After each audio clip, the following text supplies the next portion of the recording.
어제 저희가 머니코드에서 어제 그 미국 시장이 끝난 이후에 엔비디아 실적이 발표가 됐는데 시간의 거래에서 떨어지는 흐름들이 있었습니다. 그래서 엔비디아 실적이 굉장히 잘 나왔는데 왜 시간의 주가가 이렇게 떨어질까에 대해서 발빠르게 전해드렸는데요. 그러한 흐름들이 정규장에 반영이 되면서 반도체주가 떨어지는 흐름들이 나타났습니다. 그래서 반도체가 떨어지다 보니까 우리 증시에 일정 부분 또 영향을 미칠 요소가 됐었겠죠. 그런 흐름을 자연스럽게 다시 한번 상기시켜 드리겠습니다. 4월 이후에 엔비디아는 5.46% 떨어지면서 어떻게 보면 최악의 하루를 보냈다 이렇게 말해도 틀리지 않은 거고요. 말씀드렸다시피 어제 실적 고스란히 말씀드렸지만 시장 예상을 상회한 긍정적인 실적과 그리고 더군다나 1분기에는 굉장히 강력한 가이던스까지 제시를 했습니다. 그럼에도 불구하고 시간의 거래에서 상승폭을 축소하면서 떨어졌고 정규장에서 5.5% 가깝게 급락하는 흐름들이 나타났습니다. 젠스낙 CEO가 이런 얘기를 했거든요. 그러면서 시장의 의구심을 증폭시킨 흐름들이 나타나고 있습니다. 뭐라고 얘기했냐면 내년입니다. 2027년 수요 대비해서 선제적으로 재고를 축적하는 흐름들 이게 필요하다라는 얘기를 했는데요. 그래서 반도체주가 떨어졌는데 어떤 얘기냐. 사실 시장에서는 공급 부족에 대한 가능성을 지속적으로 원했습니다. 그러니까 메모리 가격이 급등하는 흐름들을 연출하길 바랬던 거죠.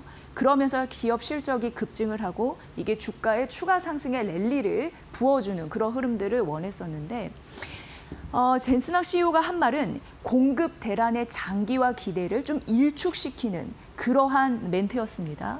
그러면 그동안 붙었던 가격 프리미엄 기대가 약화될 가능성이 있는 거거든요. 시장 기대와 다르게 현실은 메모리 부족이 혹시 완화가 되면서 가격이 급등하는 것이 아니라 안정되면서 초과 이익에 대한 둔화 가능성이 나타나지 않을까에 대해서 반응을 했다는 겁니다. 전반적으로 시장 기대와 다른 멘트를 하다 보니까 반도체주에 영향을 주면서 전반적으로 떨어지는 흐름들이 있었습니다. 이걸 보면서 시장에서는 이런 얘기가 나왔습니다. 젠스낙 CEO의 컨콜에서의 발언이 반도체주는 그러니까 엔비디아는 죽였지만 소프트웨어 관련주는 살렸다라는 흐름이 나타났는데 반도체주 일단 설명드렸고 소프트웨어주는 왜 살렸냐 그거를 말씀드리면 시장이 AI의 소프트웨어의 위협을 잘못 판단했다라고 언급을 했거든요. 그러면서 소프트웨어 관련주는 반등하는 흐름들이 있었습니다.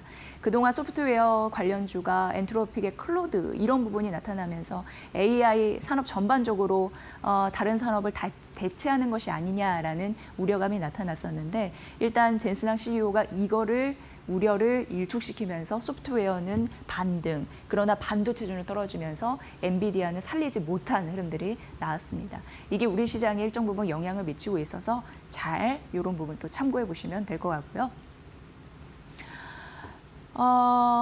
지금 실적 시즌 잘 준비를 해야 되는데 어떻게 보면은 지금 엔비디아 같은 경우에는 새로운 스토리가 부재해서 떨어진 거와 마찬가지입니다.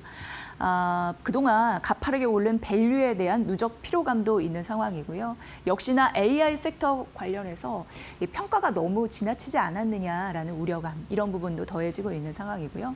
머니코드에서 이전에 잘 언급해드린 바가 있습니다. 분석해드린 바가 있는데 4분기 13F라고 해서 글로벌 세계 펀드들이 포트폴리오를 어떻게 가지고 가고 있는지 뭘 편입했고 뭘 편출했는지 보고를 하는 그런 시스템이 있는데요. 거기서도 보면 AI 로테이션 현상이 나타났다라고 말씀드린 바가 있는데 칩 제조사에서 AI 서비스 기업으로 바꾼 흐름들이 나타나고 있거든요. 이러한 일련의 흐름들, 투자 패턴이 어떻게 바뀌었는지 이런 부분을 좀 보셔야 될 것 같습니다. 그러면서 시장에서는 하이퍼 스케일러들 자본 지출이 가속화되고 있는 상황인데 이게 지속이 될런지 그리고 결과적으로 AI 시대에 급등나 변동성을 가져다주는 이유는 AI 투자 대비 수익화 속도에 대한 의문을 갖고 있는데 수익을 정말 낼 수 있는 것을 증명하라는 듯 시장은 이걸 좀 원하고 있습니다. 그래서 최근 수익화 관련해서 논란이 거세지고 있고 수익을 낼 수 있는 기업들 옥석 가리기가 절실하다라는 것이 하나의 투자 포인트로 지금 나와 있으니까 이 부분도 챙겨보시면 될 것 같습니다. 네, 그럼에도 불구하고 외국계 증권사에서는 코스피 목표 주가를 상향하는 흐름들 이어가고 있습니다. 이번에는 모건 스탠리 되겠습니다. 올해 말 6,500까지 대폭 상향하는 흐름들이 나타나고 있는데 만에 하나 강세장일 경우에 특히 삼성전자와 SK하이닉스 두 축이 잘 뒷받침된다면 이거는 7,600까지 올라갈 수 있다라는 가능성이 언급이 됐습니다. 그러면서 상고하저 패턴을 보일 거라고 하면서 EPS 성장률 같은 경우에도 78%로 올려잡았는데 상반기가 조금 더 높고 하반기는 약간 낮아질 가능성 있는데 하반기 불확실성 때문에 이렇게 반영을 했다라고 언급을 했습니다. 그러면서 업종별로도 모건 스탠리에서 제시를 했습니다. 특히나 IT 섹터 같은 경우에는 이전 대비해서 조금 더 낙관적인 전망을 취했습니다. 그러면서 삼성전자의 목표 주가도 24만 8천 원으로 올려잡은 흐름들이 나타났고요. 헬스케어 같은 경우에도 실적 괜찮은데 주가의 레벨이 낮다, 저평가됐다라고 얘기하면서 비중 확대 전략을 제시를 했습니다. 그래서 삼성바이오로직스 대표적으로 신규 편입했고 삼양식품을 좀 덜어냈으니까 그 부분은 참고로 해보시면 될 것 같고요.